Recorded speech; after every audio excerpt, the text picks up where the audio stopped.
Here, let me try a version that can serve as an intro for the whole piece. Tell me when we're good. Hey everybody, this is Phil Kohler with Polygon. I'm being joined by my good friend Dave Tack. Hey buddy.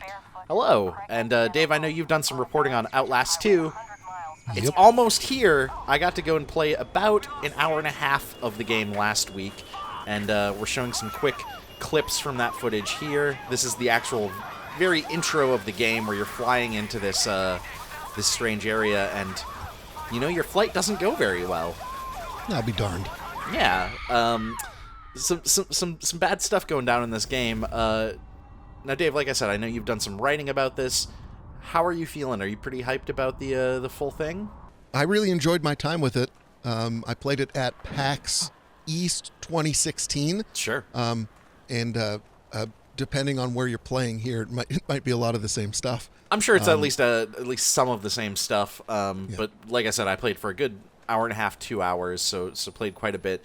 As you can see, building on the core gameplay of the first Outlast, which involved using a camera, walking around some scary areas, but the big difference is that now you're exploring a much wider open area. It's not just this like very claustrophobic, abandoned mental asylum. It is now this big open area, and they play with that a lot. There are a lot of portions of the game where there's a lot of directions you can run in.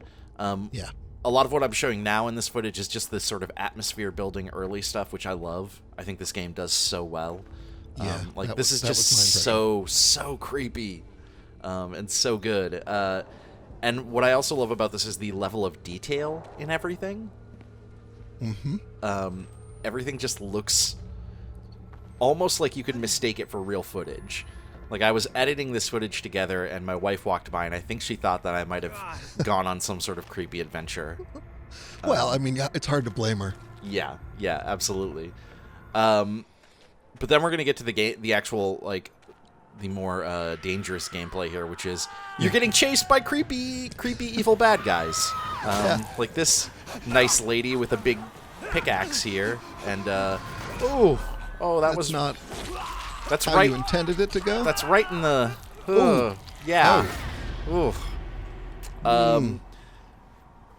I should probably put on a blood warning here.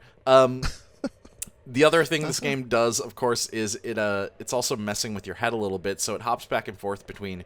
You have these weird hallucinations if you're walking around in a school. Mm-hmm. And I just wanted to show off one of these parts because, again, of just the amount of detail and how damn good this looks. That was the impression that I got when I played it. Is like, I honestly couldn't have said at the time what the heck the game was about, but I knew that it was creepy enough to suck me in. Yeah. And part of that is absolutely the visuals. Like there is a sense of immersion, I guess is the right word, even though it sounds a little silly, but like you buy into the universe really, really quickly. And what you're seeing here is you're getting a creepy dude on a loudspeaker talking about God and Jesus. The game's themes are very much around religion. It's a lot of, you're in this weird valley that seems to have been forgotten by time, and everybody is I guess Christian, but like a really distorted, strange. Yeah, a really hardcore, version. Terrifying version of Christian. As somebody who was raised Catholic, I am definitely into this. I'm into the kind of horror that engages with religion and tries to talk about what happens when religion goes too far. Right. So I'm really into those themes. Yeah, and like part of it was, I think I called it out in my headline. Like I said, it was creepy, disjointed, provocative, and Catholic. Yeah. Because it's there, and it's obviously meant to be provocative and strange.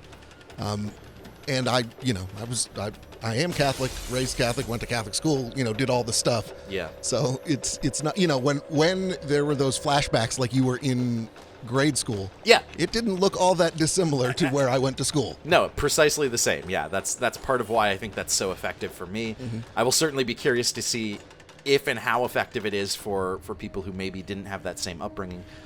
What you're seeing here is you do meet some people who are not just trying to kill you, which is interesting. That's nice. That's not something the original Outlast had much of, maybe just a teensy bit.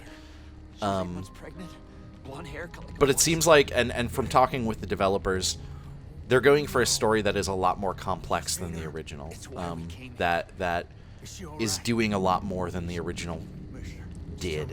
I think that's the point, and sort of also what you want from a sequel, right? Like there's a first attempt, and then there's like, we liked all of that, and we want to build and expand on that foundation.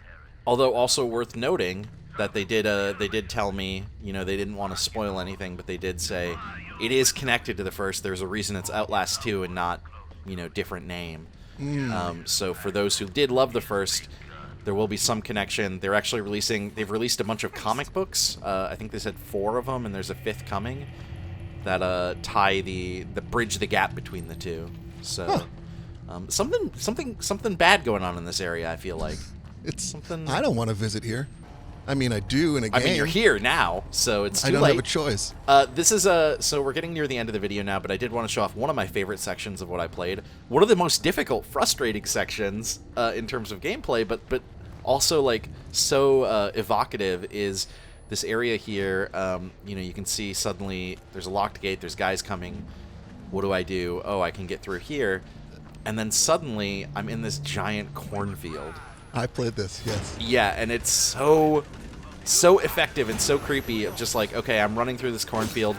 I just read Stephen King's Children of the Corn like a few months ago, and this totally gave me the same vibes as reading that, which is like having that translate to a game is super cool. And it's just this lengthy section of like hide in the cornfields, try not to get caught. If you do get caught, try and lose them by going deeper into the cornfields. Right. And try not to lose your way yourself. Well, that's the thing, right? It's like it's built-in cover. Yeah. The corn can be, but also as soon as you go in, you sort of where lose am sight I? of where the you heck am I supposed right. to go? Yeah, it's a really interesting part, and I can already see where some people playing through this section are going to be really frustrated. I was going to ask about that. Yeah, they're going to be like, where the hell do I go? What am I supposed to do here? I definitely hit a little bit of that as I was like 15 minutes into this section and just like, what am I doing? But I kind of appreciate, like, it feels purposeful, if that makes sense. Right. Like, it feels like that's the goal of this section. Like, that's what it would be like running and hiding from these killers in the middle of a cornfield. Like, right. You just sort of worry, at least personally, about like, am I supposed to just die 15 times before I get the layout in my head? Yeah, absolutely. And it's going to be really interesting to see as the game progresses, as I play through the full thing, how much of the game, you know, what the balance is between sections like that versus more straightforward stuff. I feel like the original game, one of the things I read about it a lot and felt playing it myself as well is that it was very straightforward. There wasn't a lot of difficulty in figuring this stuff out. Here I'm just showing hiding in some barrels, including hiding in barrels full of water, which is pretty gross. You sure it's water, Phil? I hope it's water. I don't know. But I have enjoyed my time with the game thus far, and I'm very much looking forward to playing the full thing hopefully soon. It is out at the end of this month, so it should be we should be getting our review copy relatively quickly here, and I'm excited by it. Are you gonna play the full thing? I think I've been primed for more sort of first-person survival horror, like on the other side of Resident Evil 7. Sure. It's not quite the same, you know, game, but there are a lot of similarities. Don't here. think you're gonna get any shotguns in this. Not so I much. asked the developers when the shotgun was gonna show up, and they just laughed at me. So I don't know what that means. And then this happened. I got hit by this big sack of meat. So not so good. Yeah, Outlast 2 coming out soon, going to be on Xbox One, PS4, and PC, and it's looking pretty gross. Thanks for joining me, Dave, and thanks for watching, everybody.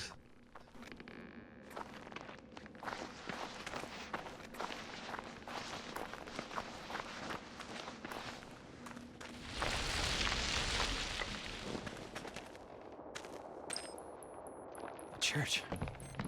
No. Some kind of heretic temple.